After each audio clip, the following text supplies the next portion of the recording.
PT Jaswindo 3 Perkasa Tbk memasang target optimis untuk tahun 2026 dengan menargetkan pertumbuhan pendapatan di angka double digit.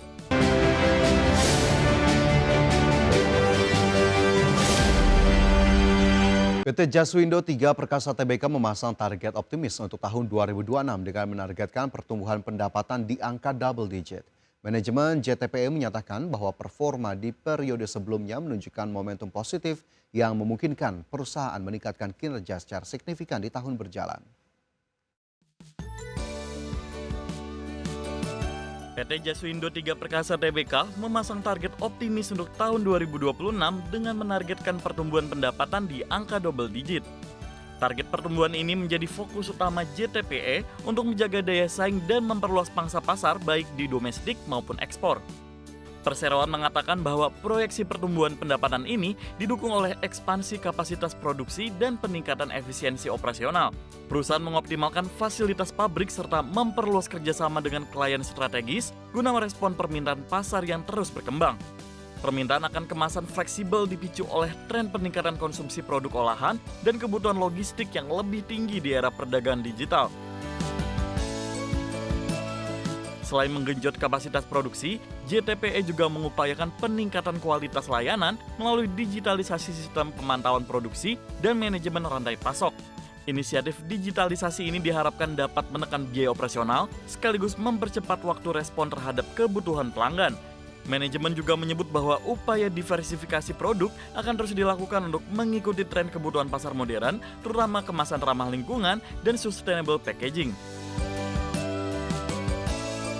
Dengan menargetkan pertumbuhan double digit di tahun 2026, JTPE menegaskan komitmennya memperkuat kinerja finansial di tengah kondisi pasar yang kompetitif. Perpaduan ekspansi produksi, efisiensi operasional, serta diversifikasi produk menjadi pilar utama strategi perusahaan untuk mencapai target ini.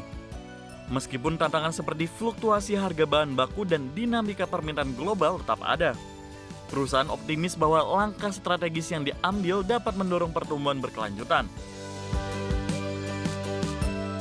Berbagai sumber, IDX Channel. Pemirsa, PT Chandra Daya Investasi Tbk atau CDIA telah menyerap sekitar separuh dana hasil penawaran umum perdana saham atau IPO. Hingga akhir 2025, realisasi penggunaan dana mencapai 1,21 triliun rupiah dari total dana bersih IPO. PT Chandra Daya Investasi Tbk atau CDIA telah menyerap sekitar separuh dana hasil penawaran umum perdana saham atau IPO. Hingga 31 Desember 2025, CDIA telah menggunakan dana IPO sebesar 1,21 triliun. Rinciannya, 634,4 miliar disalurkan sebagai setoran modal kepada PT Chandra Shipping International dan PT Marina Indah Maritim. Selain itu, perseroan juga menyetor modal sebesar 571,8 miliar kepada PT Chandra Samudra Port. CDIA melaksanakan IPO pada Juli 2025 dan menghimpun dana bruto sebesar 2,37 triliun. Setelah dikurangi biaya IPO sebesar 19,4 miliar, dana bersih yang diperoleh perseroan mencapai 2,35 triliun. Dalam prospektus, dana tersebut dialokasikan untuk pembelian kapal, biaya operasional, serta pengembangan infrastruktur pelabuhan dan fasilitas pendukung lainnya. Dengan realisasi tersebut, sisa dana IPO CDIA tercatat sekitar 1,15 triliun. Adapun dana tersebut saat ini disimpan di Bank DBS Indonesia dalam bentuk rekening giro dengan tingkat bunga 4,75% per tahun. Manajemen menyatakan penempatan dana ini dilakukan sambil menunggu realisasi kebutuhan investasi sesuai rencana pengembangan bisnis perseroan. Berbagai sumber, IDX Channel. PT Pos Properti Indonesia, anak usaha dari PT Pos Indonesia Persero, menjalin kerjasama strategis dengan PT Solusi Sinergi Digital Tbk guna memanfaatkan aset-aset properti yang tersebar di seluruh Indonesia untuk mendukung percepatan konektivitas digital nasional. Kolaborasi ini difokuskan pada perluasan akses internet berkecepatan tinggi dengan penggunaan titik-titik aset pos properti sebagai lokasi pembangunan infrastruktur jaringan komunikasi. PT Pos Properti Indonesia, anak usaha dari PT Pos Indonesia Persero, menjalin kerjasama strategis dengan PT Solusi Sinergi Digital Tbk guna memanfaatkan aset-aset properti yang tersebar di seluruh Indonesia. Upaya ini dinilai selaras dengan kebutuhan masyarakat terhadap layanan broadband tetap yang semakin tinggi di berbagai sektor kehidupan masyarakat seperti pendidikan, UMKM, dan layanan publik lainnya. Kerjasama ini juga menunjukkan arah baru pemanfaatan aset BUMN untuk mendorong pemerataan infrastruktur digital di wilayah-wilayah yang selama ini masih minim layanan telekomunikasi. Pos Properti Indonesia akan mengoptimalkan sekitar 2.931 titik aset strategis yang tersebar di berbagai wilayah untuk pembangunan jaringan digital seperti pemasangan Base Transceiver Station (BTS), penempatan perangkat optikal line terminal, serta ruang penyimpanan material infrastruktur. Aset-aset ini terletak di posisi yang strategis sehingga memiliki nilai tinggi dalam pengembangan jaringan broadband yang efisien dan menjangkau area yang sebelumnya kurang terlayani. Pihak Wi-Fi menyampaikan bahwa dukungan penggunaan aset ini akan mempercepat pembangunan infrastruktur digital yang terintegrasi serta menghadirkan layanan internet tetap yang lebih terjangkau bagi seluruh lapisan masyarakat. Kolaborasi ini juga turut menjawab tantangan rendahnya penetrasi layanan broadband tetap di sejumlah wilayah Indonesia karena biaya tinggi dan keterbatasan infrastruktur pendukung.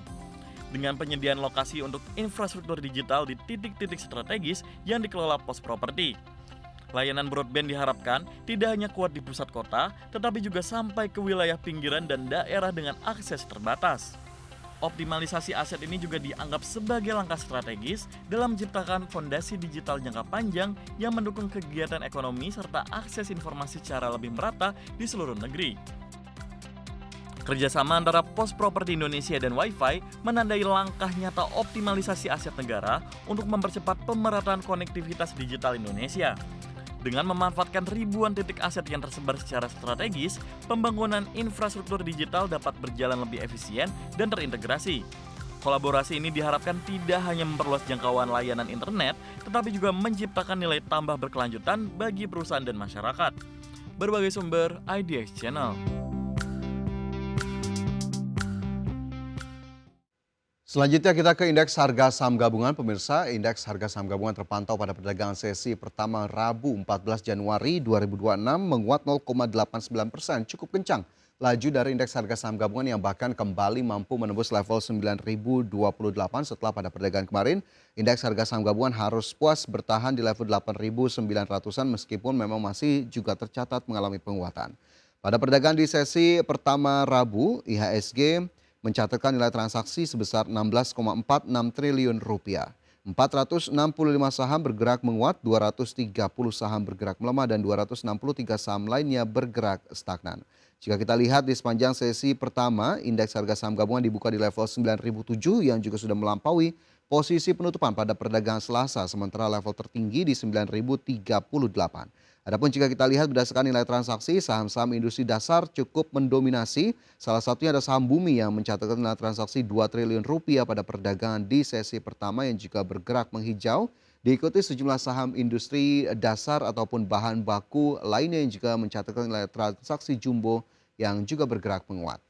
Sementara itu jika kita lihat lebih jauh bagaimana kemudian komposisi saham-saham yang masuk dalam kategori top gainers dan top losers, pemirsa. Dari top gainers ada saham Bumi, selain mencatatkan nilai transaksi jumbo, masuk dalam top gainers dengan penguatan 3,94% ke level Rp422.